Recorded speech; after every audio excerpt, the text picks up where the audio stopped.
Hi guys, welcome to my video.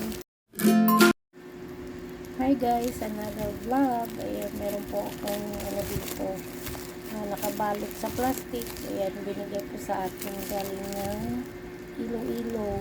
Ayan, pasalubong po guys, buksan natin.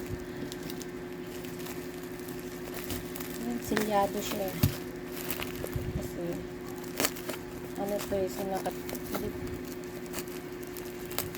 pwede naman kasi yan, kaya kailangan hindi siya pwedeng mga moy sa loob.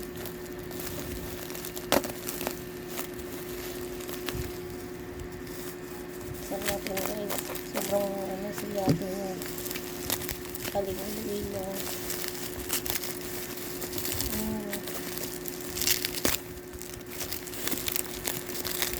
Ayan yung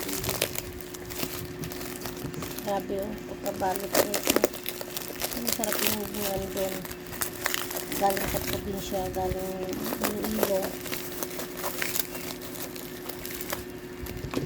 Iba ang bilis.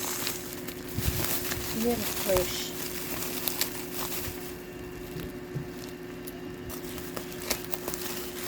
Grabe. Kanina wala siyang amoy. Balot na balot yung plastic. Balot na balot yung plastic. Kanina ng amoy. Pero nung nabuksan ko na siya, ayan, dito na ngamoy na siya. Pero mabango. Mabango yung amoy na guys.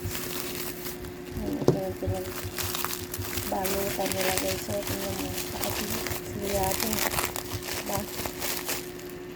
Ito yung ayan, mayroon tayong bilis. Sana natin. Ayan, punit naman na siya.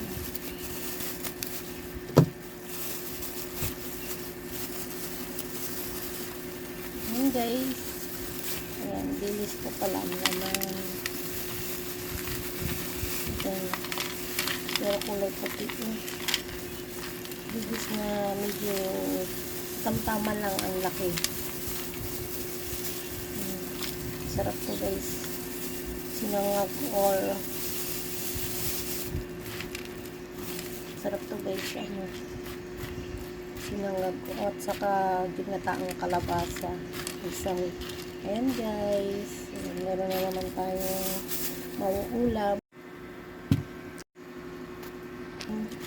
Ayan, diba kulay puti, ang ganda ng pagka dilis niya guys. So kulay puti, unti-unti ko yan guys linalagay sa mga gulay-gulay. Ayan, diba?